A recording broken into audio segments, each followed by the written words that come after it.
Hey friends, Jeff Fritz here, and I'm talking to Timo from 3BIT, or 3-Bit, talking about all the cool things going on over there. How's it going, Timo? Oh, it's fine, thank you. Now, .NET 5, big release here as part of .NET Conf. What's happening? How's that impacted you and your folks at 3-Bit? We're building a digital process management system, and our platform is what was ever completely built on top of .NET.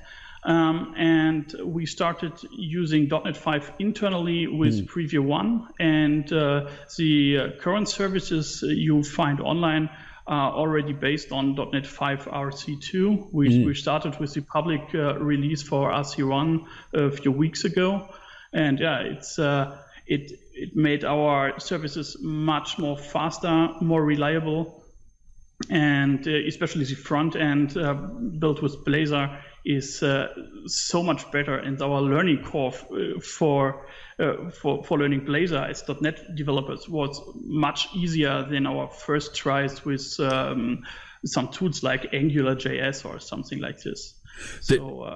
Now that's pretty interesting. That's really cool to hear that you're already seeing performance improvements. You saw productivity improvements by changing from Angular or something like that and staying with your .NET core competencies and using Blazor. Do you find that your customers enjoy using those new Blazor user interfaces? Yes, of course, because we have the same look and feel we would have if we have a Windows application or a Mac OS application, but it works in the browser. We have offline capabilities with this application, and it runs perfectly on any device, on any platform. And that's a really huge goal we achieved using Blazor instead of any MVC framework or something like this. So, right, folks have that installed maybe as a progressive web app, as a PWA on their devices, and they're able to see that offline capabilities and the great performance because it's all synced locally, right? Yeah, exactly. We need to sync with our backend APIs a few times a day. Or we can work online, but it's not necessary. Even for large processes we are building with our platform, it's not necessary to be online the whole time. Of course, we have large customers in the logistics sector. It's sometimes a problem with network connectivity, especially on the go, on a tablet or mobile phone, and so it's really a huge benefit to have these offline capabilities. And it's so easy to build it using Blazor and the stuff around it. Now, those back-end services, I mean, the challenge that I hear from folks is always, gosh, I need to migrate from this version to that version, and there's so much work that I need to do.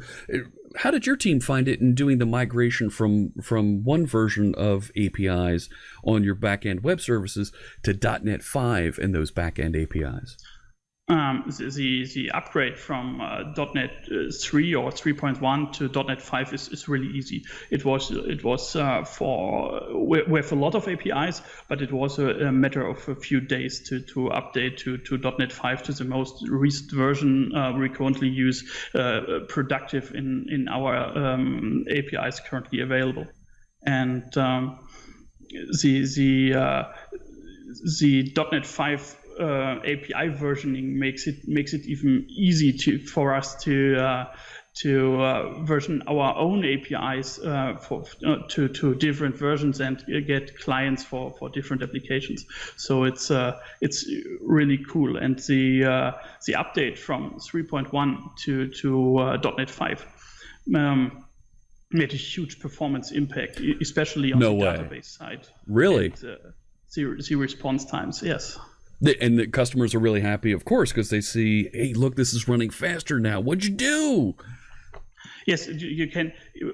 With a simple update from .NET 3.1 to .NET 5, we have 1.5 times faster response times within our APIs, just with updating the packages. Oh my gosh, that's amazing to hear. Timo, we're going to go on the web to learn more about 3BIT. On 3bit.io/developer, we have our APIs available for other developers. We offer EDI processing, EDI management APIs, process management APIs to integrate in nearly every application to help to help the digitalization of any company made easy without the hard stuff we solved for you. Oh, that's terrific. Thanks so much, Timo. I really appreciate you joining us as part of .NET Conf. Thank you for having me. And to you out there, I hope you have a great rest of your code party and .NET Conf 2020.